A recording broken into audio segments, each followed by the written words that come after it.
Good afternoon, everyone, and welcome to the Pervasive Media Studio Lunchtime Talk. So these talks are live every Friday, both here in the building and live online.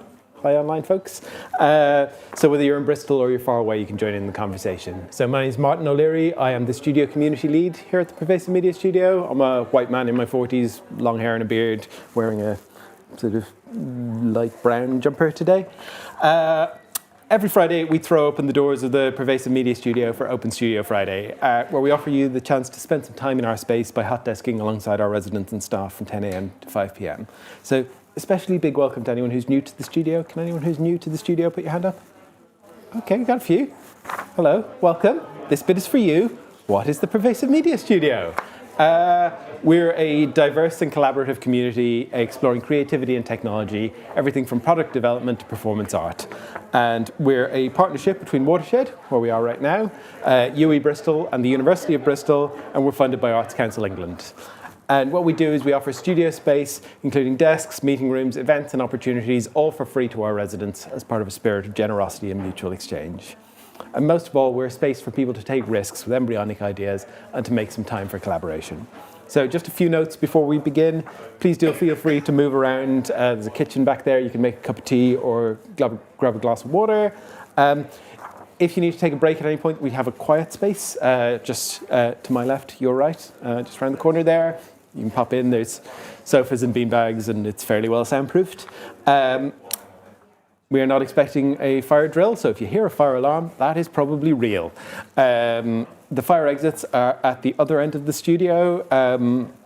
In the event of a fire alarm, the studio team will direct you towards them, but in any event, they are down the other end again, my left, your right. And then there are accessible toilets and baby change. I don't see any babies today, you never know, in the corridor over there next to the kitchen.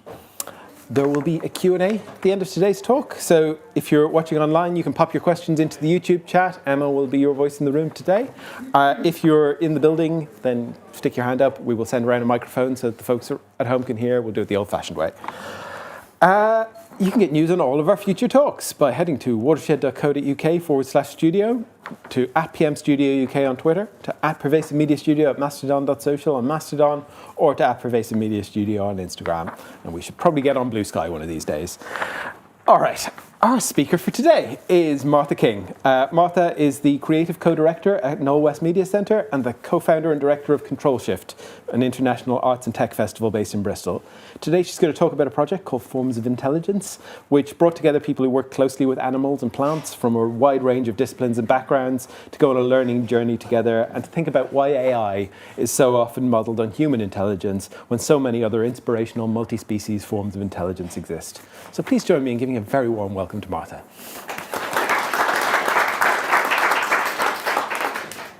Hello, welcome. Thanks very much for coming. Thanks for the introduction, Martin. I've already been introduced. I am Martha, and I am a woman in my late 30s, wearing today red trousers and a bright purple jumper, trying to bring some colour on this winter day. So as Martin said, I work at Knowle West Media Centre, and for those of you who have never heard of us before, I'll just explain a little bit about who we are. So Knowle West Media Centre is a place-based arts and community tech organisation who have been working in Knowle West in Bristol, in South Bristol, for 28 years now. And our mission is making thriving neighbourhoods together with arts, tech and care. And we do this by working as part of a strong neighbourhood ecology, bringing our practices of co-design into the Knowle West Alliance, which is a consortium of local organisations, and sharing our practice globally as part of the European Network of Living Labs. We believe in the transformative potential that arts practices can bring to enabling inclusive participation in imagining and co-creating different, more preferable futures. We've got 2 sites. We've got a digital fabrication makerspace called The Factory, which you can see a picture of up there with people kind of doing some making. And then we've got another space where we have music recording studios, other creative tech facilities, We run regular programs for people to develop creative tech skills, build their confidence to be change makers themselves. And we also run projects where people come together to take action and demonstrate that other ways of living together are possible, working across homes, high streets, and green spaces.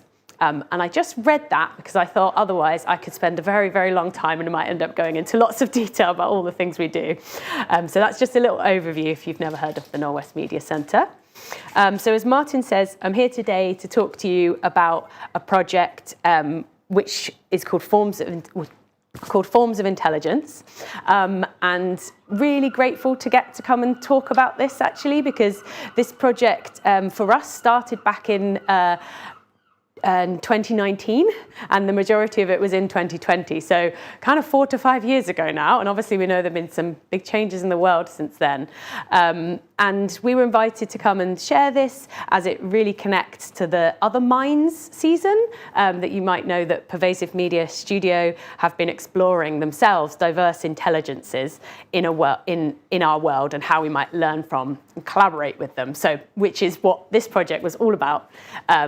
Back in 2019, 2020. It was a program, I'm just going to skip to the next bit. So just a little reminder of our context. So in 2019, in November 2019 was when the climate emergency was declared. Obviously, we've been in a climate emergency for a long time, but it's interesting to just note that, think about that, what was going on in that date. And it feels also interesting to remember that in that year, there also felt like a lot of mainstreaming of ideas around plant intelligences. So on the screen, you can see there was an article that I took from the BBC around the Wood Wide Web. So that's kind of these ideas of trees connecting underground with fungal networks. It was kind of really coming into the mainstream psyche. There was lots of podcasts and TED Talks and things all around how plants can remember. All of these things were kind of really surfacing at that time, obviously against this backdrop of real sense of urgency, like we really need to radically rethink how we're doing things and the impact we're having on the environment, biodiversity loss, etc. And the concept of the Anthropocene felt like it was really kind of getting wide circulation, the recognition that we're in an epoch where humans have had huge, significant negative impact on the planet. And then, of course, 2020, the beginning of 2020, I'm sure none of us obviously need any reminders, we went into the global pandemic. And around that time, people like Arundhati Roy were talking about the concept that this moment might be a portal, might be a moment for us to pause and to think about how things could be different. And it's interesting also at that time, the sort of ideas and books that were circulating and getting really growing in popularity, Braiding Sweetgrass by Robin Wall Kimmerer around indigenous wisdoms, scientific knowledges and the teachings of plants, and also The Entangled Life, Merlin Sheldrake. So these things were kind of in the zeitgeist very much around, and people taking this. For some people, there was a potential to pause maybe in that time and to think a bit differently. But at the same time, whilst these ideas and debates were opening against this backdrop of kind of urgency, we were noticing that perhaps some of these ideas were not necessarily so much entering into the kind of tech space. So we were looking at the time, Nesta was running a program at that time called Collective Intelligence. And they were really looking at what they called it then, the tools and tactics and methods to harness, to harness the power of people, data and technology to solve global challenges. And what we noticed, obviously, great concept, this idea of bringing together different ways of thinking. We saw a bit of a gap there around this still seemed to us to focus very much on human intelligence and on technology itself. We started to wonder, okay, well, where are the many diverse types of intelligences, plants, animals, other things? And so I'm just kind of setting the context here at the moment, and then I'm going to explain a bit more about our project, the process, and what we did. So Also at that time, as is happening again, AI was a big boom and on everybody's lips. Of course, it keeps going in these kind of, what they call them, sort of AI summers and winters, isn't it? So at that point, of course, as well, everyone's talking about artificial intelligence. And we thought it was, interesting that actually 5 years later, when you Google AI, the Google image searches is very similar. This was a screenshot from a slide from a search back in 2019 of AI. And what you notice is a lot of the imagery is very much based on human brains. I mean, it's also weirdly blue. I don't know why AI is blue. And very much the narratives, as it's changing a little bit, I think, but very much were around often the kind of dystopian nature of AI going to take all our jobs, etc. So against all of this backdrop, we then started to ask questions. So how might we think differently about intelligence? What is intelligence? What's our measure of that? Who is setting that? And how could we design systems that could combine intelligences? And what if these systems, things that we made, which might include technology, what if these were made to benefit all living things? And what can we learn from animal and plant intelligences? What different types of intelligences are there, but also what different physical forms could tech take if we were inspired by some of these other intelligences? So these were some of our sort of grounding questions that we felt were really important and that we wanted to explore. And so for us, one of the ways that we always like to start is we have the belief that, if you want to explore anything, you need to get people with really different lived experiences round the table to try and bring their different knowledges into the mix. So on the slide here, this is actually an old project, but I think it's worth referencing as just a way that we often like to approach working. So it's called the University of Local Knowledge. It's a project that actually ran for about 10 years with an artist called Suzanne Lacey, which was exploring all different types of local knowledges and making films with those people. So we've actually created a database of, I think, over 1,000 films, everything from how to write a poem to how to skin a rabbit. But the reason I mention that is a lot of our work is about kind of disrupting the hierarchies of knowledge that exist. It's not just in universities where knowledge is, of course. So thinking about those more embodied knowledges, those people who work really closely with animals and plants and different living things. So that was why we thought, okay, right, we want to explore these questions. We want to get people around the table. We're going to need we want to bring a different mix of knowledges into this. So we invited scientists and designers, people working with swarm robotics, people working with animal-centered design. We brought in activists and community nature champions, including Maya Rose Craig, who is a local who is someone who is a climate activist and also set up something called Black to Nature, local tree champions, and experts from BS3 Wildlife as well. And also artists who were working closely with animals and plants. So people working with trees, people working with bees, people working with coral. So we reached out to this wide range of people, bringing different kind of disciplines, but also bringing their different lived experiences. And what we did was we invited them to go on a kind of learning journey together, to bring them together to do some sharing of knowledge. And we did that through a mix of, because we went into the pandemic, a mix of online meetings, phone calls, observation tasks, which I'll explain a little bit more in a moment. We wanted to do some imagining together through some creative co-design tasks. And we wanted also to create some principles out of that. So some kind of tips out of everybody's diverse knowledge that we could then share and people could take forwards.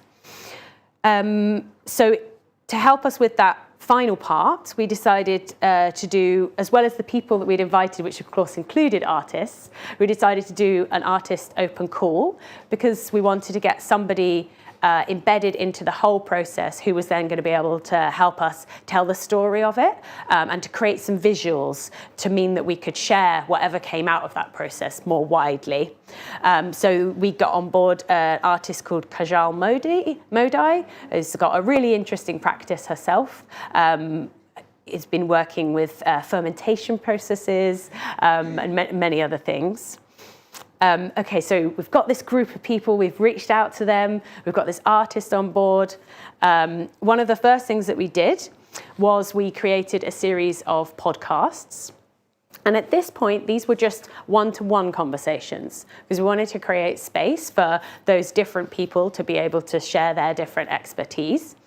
And also maybe important to mention for us, we always try to make sure that we create opportunities also for emerging creatives throughout everything that we do. So we created a paid digital internship for someone called Tatiana Powell, who learned podcasting techniques as well.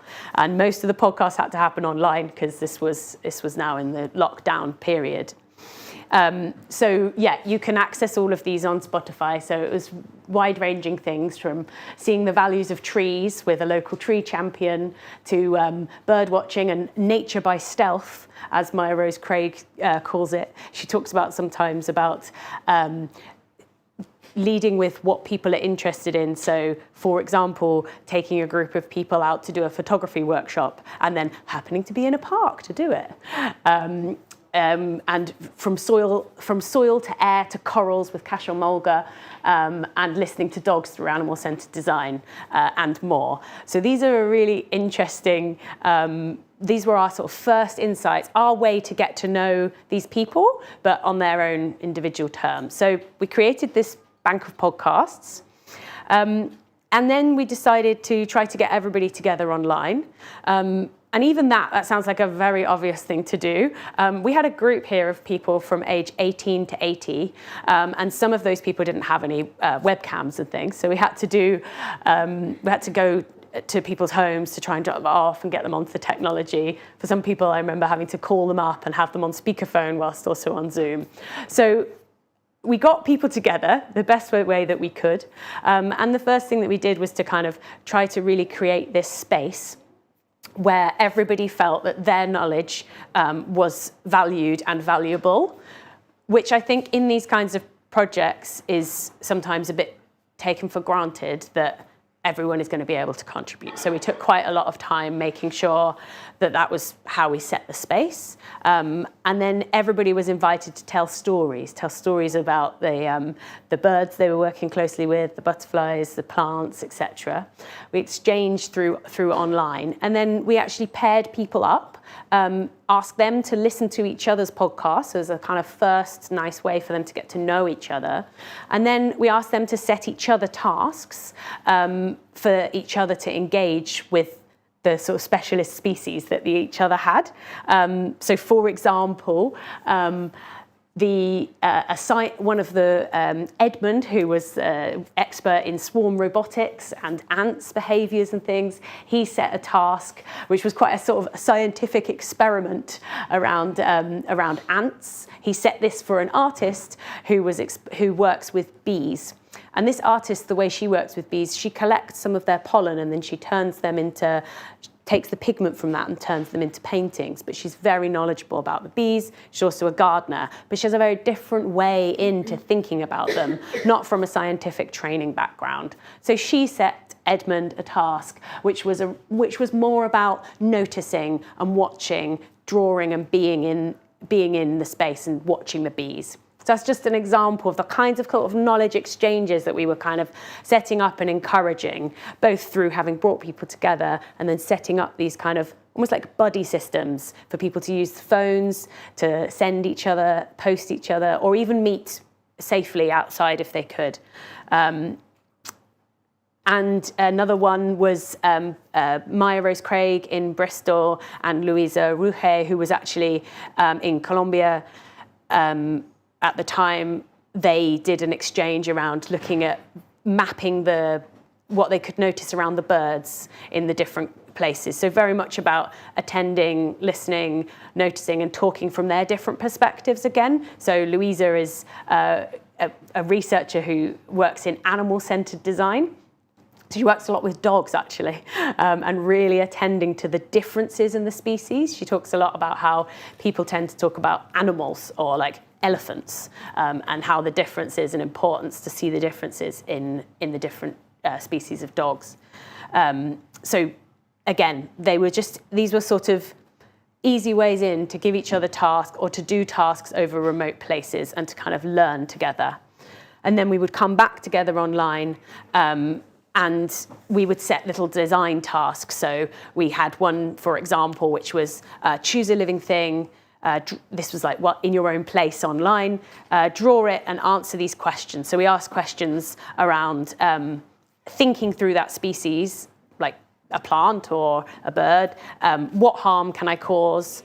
What issues am I facing? What am I really good at? What do I need? What am I connected to? What tools do I already use?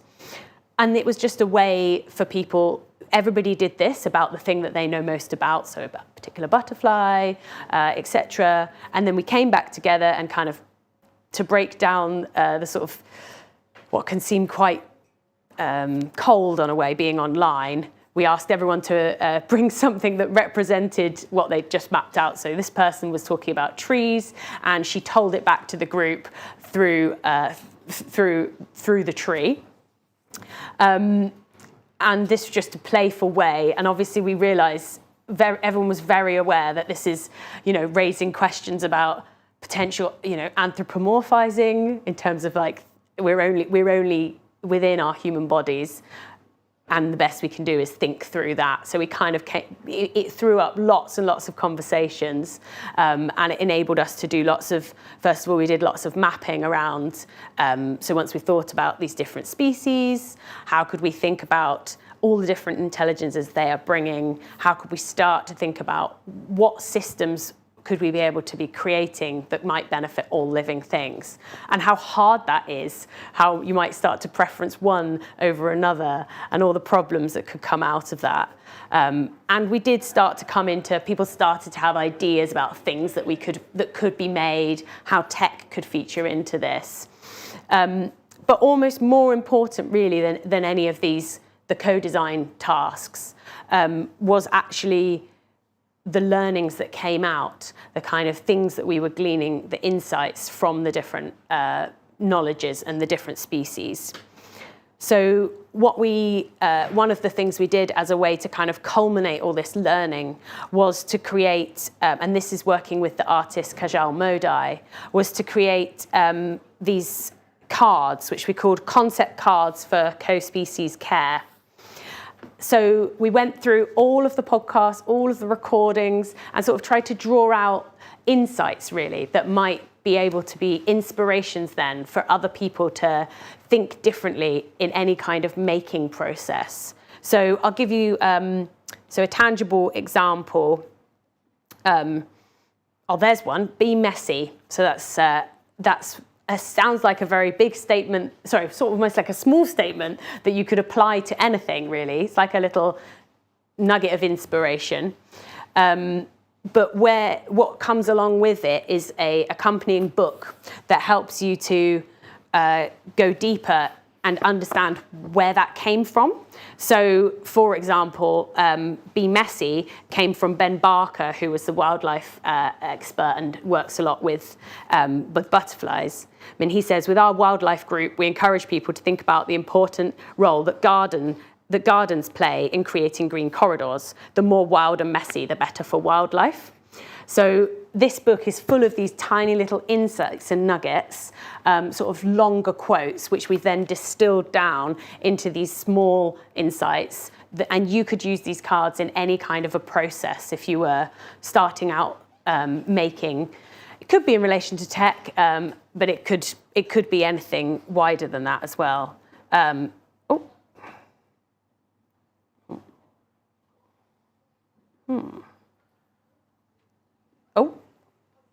Sorry about that.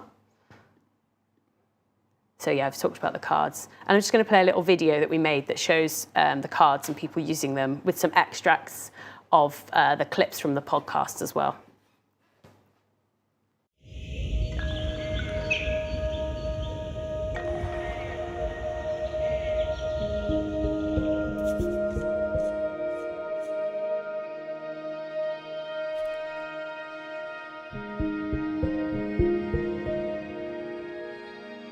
Yeah, so I'm Charlotte Clark. My main interest has been in the lives of social insects, but particularly bees. I've been working with people. More recently with trees. Plant signalling. Butterflies.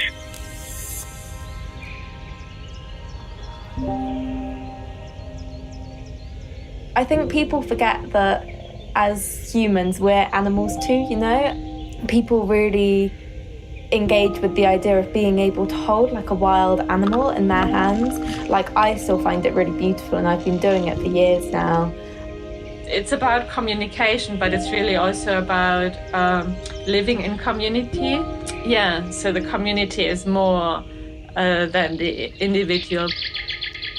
If you really open up to what a tree is, it supports our life as human beings and other creatures. We have a symbiotic kind of relationship with trees.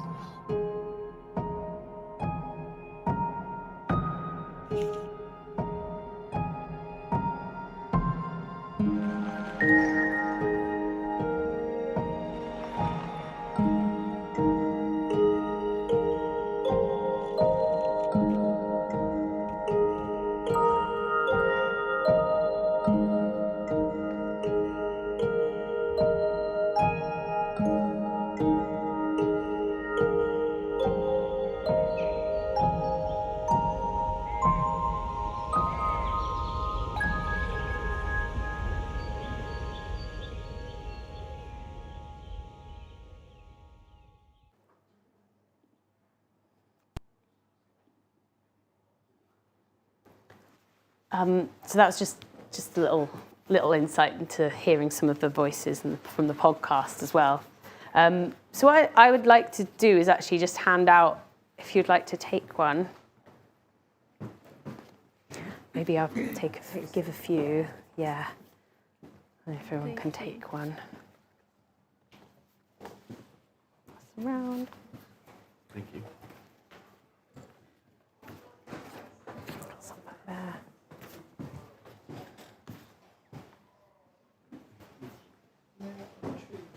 Some there, I've got more. Oh.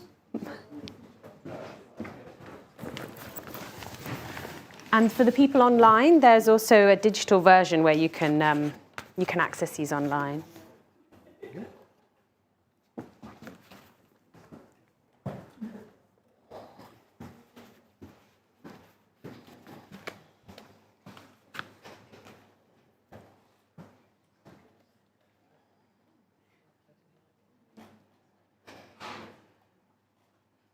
I'm just pausing a moment just to let you have a read, or maybe if you want to have a comment to your partner.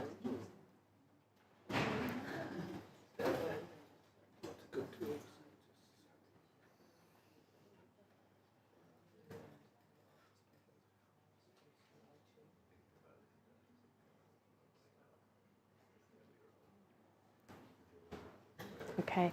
Would anyone like to, I think we have to pass the mic in this instance, but yeah, would anyone like to just read out what they have on their card? I've got a few which go together quite nicely. So I've got be messy and disrupt the straight path. Thank you. And the disrupt the straight path actually came from when we were learning about butterflies and how very often they purposefully fly in a wiggly way so that they won't get caught by birds. So it was just a way of thinking of taking that, and obviously you could apply that into any kind of thinking or process. Yeah. Did you have? Are you taking notice? This reminds me of something which is in discussions about photography, for instance, and certain photographers who take photographs of seemingly banal situations like a hedge. And the idea then is to say, first of all, what do you notice? And the answer is, it's a hedge. Okay, keep looking. Now what do you notice? Oh, lots of different green colours. Okay, keep looking, keep noticing, and you keep on noticing and noticing and noticing until you see something interesting. Yeah, that's lovely. Maybe I'll just say again, in case anyone couldn't hear, that was the idea of noticing and like really, really looking and going deeper and kind of spending that sense of time to really get to a deeper level of understanding. Like, yeah, look at a hedge. We just think it's a hedge, but we spend more time and we learn and discover much more. Does anyone else want to say? Yeah. Mine says make new connections. It has a little spider on the cover. And did that spark anything for you? Obviously, with the spider, it connected with the whole spider webs and how they're created, and the networking is almost like the same thing, and connecting with other people, and taking knowledge from all areas of life, to then make a kind of a web. Yeah. Of stuff. Yeah. Lovely. And what was the number on your card? 18. 18, okay. I'm just going to see what we find in here.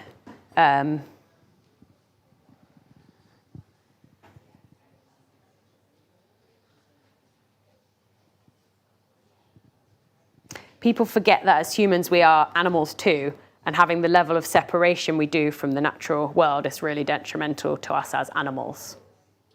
That was from Maya Rose Craig. Okay, thank you. Was there anyone online who has said anything in the chat? I'll just if it comes, then maybe someone can say back. Yeah, and you'll notice as well that on the fronts of the cards there is this kind of web-like shape.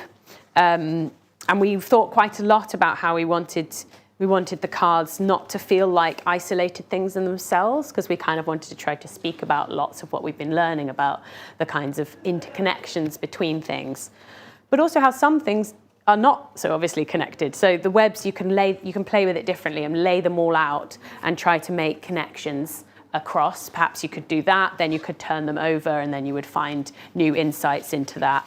And some of them have, I don't know if anybody had one with a brackets, with like a brackets involved. Yeah? Do you want to say that one? Just, I can explain then what that means. Mine says, what do butterflies in brackets dream? What do butterflies dream? And the reason for those was that we wanted to leave it open so that you could replace that with another thing. What do dogs dream, etc. Just as another way to kind of push your thinking. And then some of the cards have a statement on the top and a statement on the bottom, and they can be sort of read both ways rounds. And we realized that what was coming out through lots of the conversations was these kind of contradictions. So this one is be critical, be accepting. So it's kind of realizing that we need to hold these different realities at the same time. Mystify, demystify. So yeah, that's what those ones are for. So that's a little insight into these cards, which was in some way, yeah, a culmination of that project. And I think, yeah, for us, if we'd had more funding, actually the people on those calls came up with loads of ideas of things that we could have made. We didn't get to take those further. But these things always seed into other things. So I just thought I'd mention about a couple of other projects that this led to. So we worked, Kasia Mulga was one of the artists who we worked with. She's done a lot of things about working with soil, with coral, and we invited her to work in Knowle West and to think about how you could mix local knowledge with technologies and potentially with sensors, very much taking all of what we'd learned from forms of intelligence. And we worked on a project called Garden Vitals, and it was the idea of what we were hearing from local people. Some people were saying in their gardens, they didn't have the knowledge to know how to look after their plants, when to water the plants, whereas there were other people in the community who were like, yeah, I know about that. I don't need a sensor to tell me. I just know how far to put my finger in the soil, and I just know because I just know this type of plant needs this, etc. So what we did was we got people together. We worked with local gardeners, a group of gardening elders who shared their knowledge, and then we calibrated digital sensors based on their knowledge, and then we created, this was Kash's kind of idea that she came up with, was, okay, well, you've put a sensor in the ground that's going to tell you when it needs watering. How are you going to know? So she created this little music box whereby when the soil was too dry, a little tune would start playing. So it was just a little kind of experiment at this point, really, to think about how we can become more in tune and more connected, and how technologies could kind of help us in quite a playful way.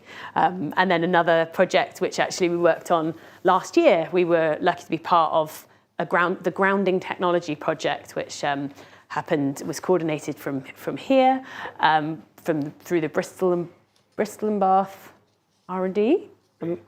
Correct, there we go.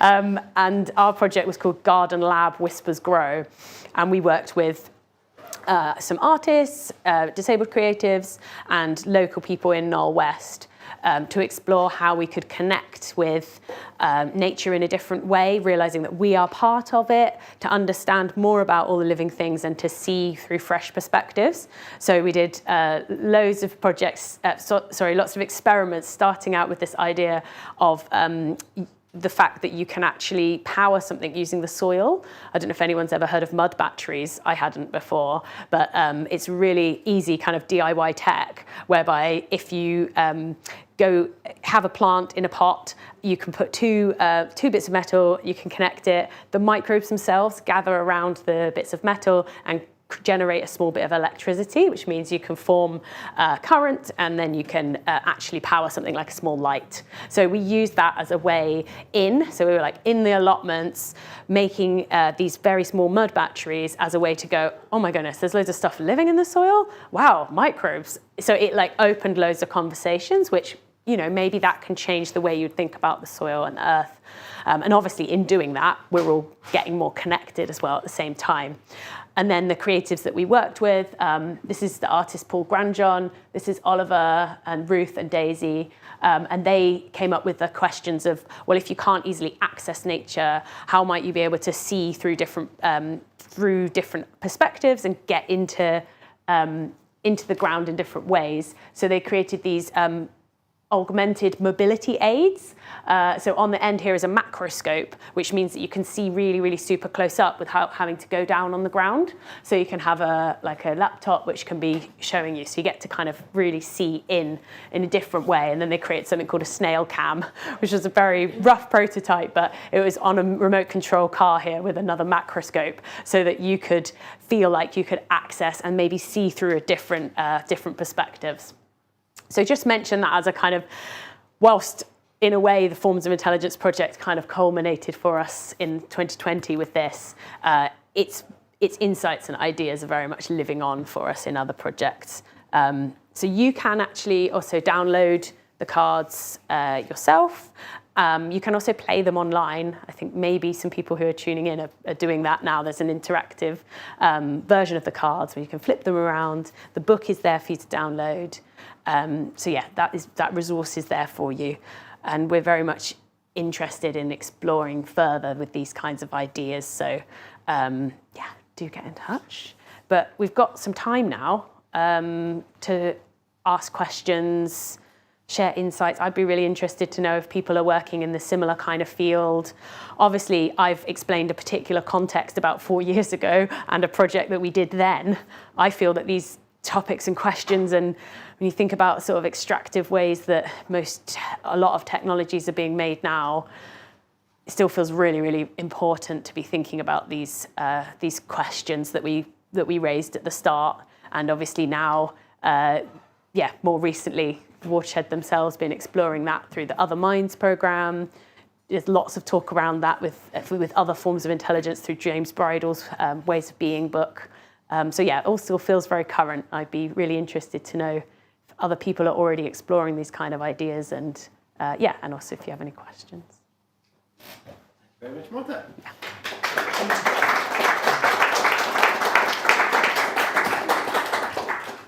Anyone got a question? Stick your hand up. I'm always interested to know what, when people get together to do something like this, what it actually means to them personally.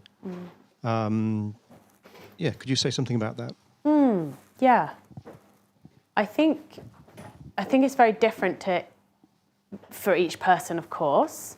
But for example, Jim Smith, who is our local tree champion in Knowle West, is part of the Bristol Tree Forum, out of this project and kind of going deeper into these conversations. He then was sparked to think that he wanted to do things in schools, sharing a bit more about why trees are important and thinking about sharing that in a more educational way, which he hadn't been doing before. So then he ended up going and doing some things in schools, leading to some tree planting and stuff, but also finding out about more about them. And I think for someone like Kasha, we ended up then working with her on that other project with the soil. And for other people, they made connections that they wouldn't have made before. And I think for someone like Edmund, the scientist who was working more in swarm robotics, I think he felt that in some ways it had kind of pushed him out of his comfort zone. There were definitely times where he was like, well, but what's the experiment? Like, what are we finding out? And, that he knows about, for example, swarms of ants from a particular point of view and found it quite hard to think. He sort of said, what am I going to learn from someone who, thinks about bees in a more creative or thinking about the aesthetics. So I think for some people, it pushed them to, I hope, consider and value other people's types of knowing. But yeah, so very varied, I would say. Are you working with swarm robotics at UE? I know that they are doing a lot of that at the University of Bristol, maybe both universities actually. The Knowle West Media Centre are not currently doing any collaborations with them, but it would be great if someone's here who wants to do that. Thanks for the question. It's a really good question. What was it like, the process of actually finding all these people and like getting them on board on the project? Especially like you said, there was some people who was very out of their like comfort zone.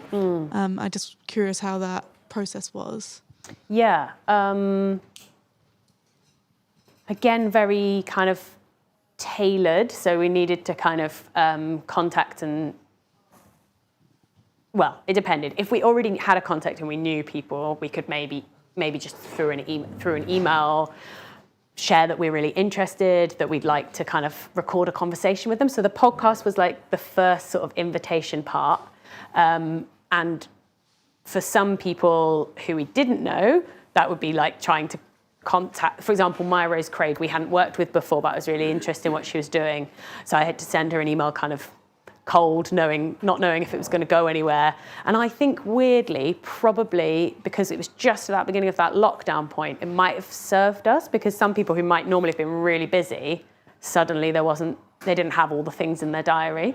But other people like our local tree champion or whatever, we knew him in the community, but we would need to call him up and have a chat about it. And yeah, I think we had to explain to everyone what it was in quite different language, but we made sure that when we got everyone together, we also made a point of that. Like, we've all got our different jargon, but let's try here to be in this space where we can communicate in a way that everyone can understand, which I think, was quite hard for some people, but we did lots of sort of offline, like calling them back up. We created like a set of principles, like how we wanted to work together at the first and what we would need. So we did do a lot of work around that. And I should say also, there were 8 people who went on the more, I think it was, can't remember how many video calls now, but spread over a series of months. And they were all paid for their time equally. So an artist, a scientist, a local person, like everybody had the same payment.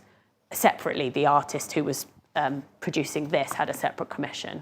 But yes, it was all transparent and everyone was equitable in that way. Thank you. Go to online. Yeah, online. Hi, Martha. I've got a few questions actually from online. I'm going to group 2 of them together because they're both from Ruth, who was part of Garden Lab. So Ruth has a question about the amount of tech used. The cards were obviously physical and analog. Was that intentional? There's also a follow-up question about will you be getting more cards made? Oh, okay, yeah. So firstly, hi, Ruth, and thanks for the question. Obviously, tech enabled us to connect, and there was that sort of layer I explained of trying to make sure that we could connect remotely in a possible way, very basic, like using webcams and stuff. But no, whilst we were talking about tech, like we were, talking about artificial intelligence, and we were kind of imagining things like, well, actually, some people were talking about their experience of things like robotics. We didn't actually get to the stage of building or making any tech. There were kind of concepts and ideas of how you could use different web apps or platforms, or maybe how you could even be making things that actually were more tactile. For example, Kasia Mulga actually did a gorgeous project once, which was bringing live data from coral reefs and turning it into a wearable. So you would have different sensations based on the different data and how, in a way, the coral was suffering. It was kind of to bring that into you and into your body. And she made a dance piece around that. So we were doing lots of sharing, lots of talking about technologies. But at that point, I think a lot due to the kind of remote nature of what we were doing, we were getting more involved in a way, starting with the lo-fi, starting with our bodies and starting with these kind of sensing activities that were very much about going outside into our gardens or parks or places that we could go at the time. So it didn't get to the point of like building these new tech things. And I think for us, one of the aspects of the forms in terms of like, the tactile forms that these things could take was something we really wanted to do out of that. I'm still looking for a pot of money that can help enable this. And we have our makerspace, of course, so we'd love to kind of push that. We're doing other work at the moment into kind of biomaterials and things, but it'd be really interesting to think about what we learned from thinking about the shapes and forms and textures of different intelligences and how you could bring that into the actual creation of physical tech. Yeah. Oh, and the cards, so you can download them online if you've got a printer, or if you have, maybe you can contact someone who does have a printer, and then you can print them out and you can just cut them yourself. We actually we thought for a while that it would be really great to be able to like sell them, but actually we couldn't find a business model that made that work in terms of the cost of printing it, and obviously we would need to share. It was made in collaboration with so many people and with an artist. So if anyone's got any amazing ideas on that, we decided instead to just sort of make it like open source. So you can download it, or even if you wanted to send the file to a printer, you could get it more professionally print. But we just used the bit of money that we had from the end of that funding to print a few, and we used them in our context. Great. I've also got I've got a couple more, but I'll ask one and then I'll pass back to see if the room, and then we'll come back to online. I have, I hope I'm pronouncing it right, Maria, who was watching and says, you talked about the project has found ways into other projects, but are you planning any new work specifically around this?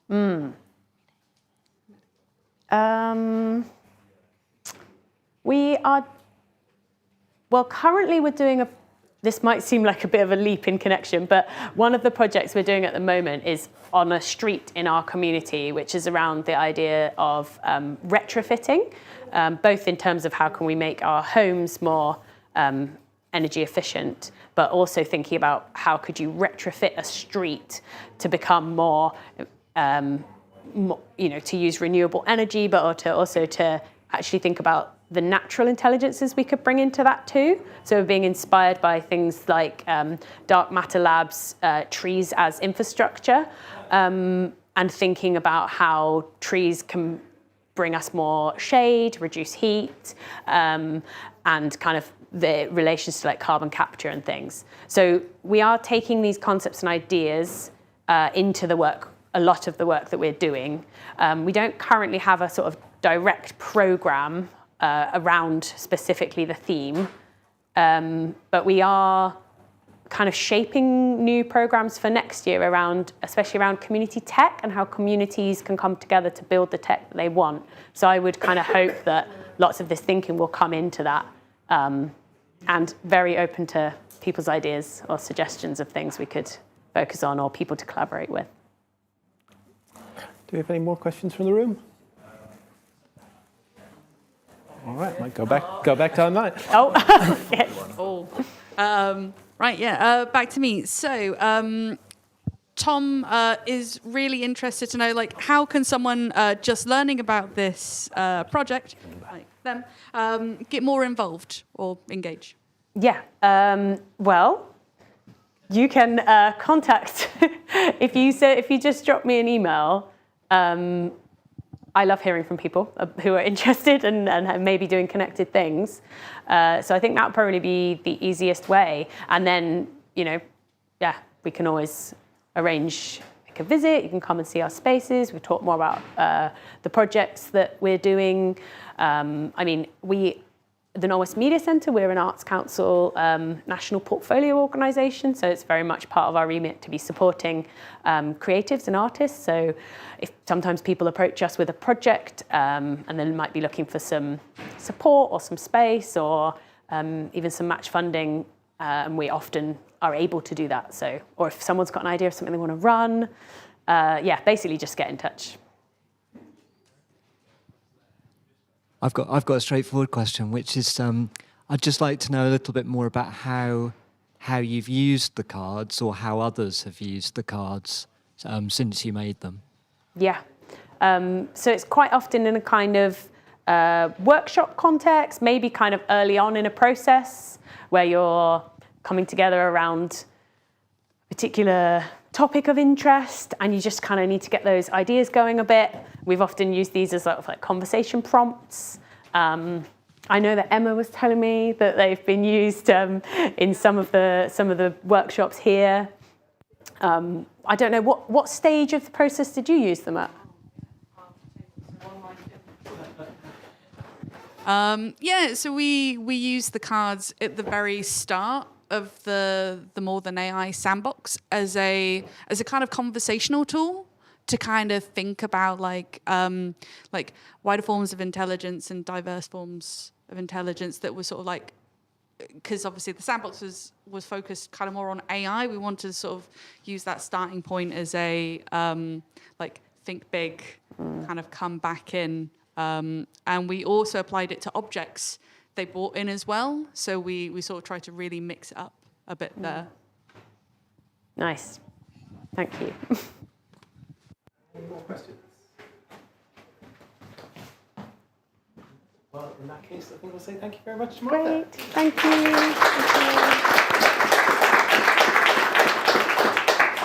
Afraid I do need to collect the cards again because we have so few, so we'll need to have them back. Yeah, thanks. All right. So before you all go, if you want to stick around at the hot desk today,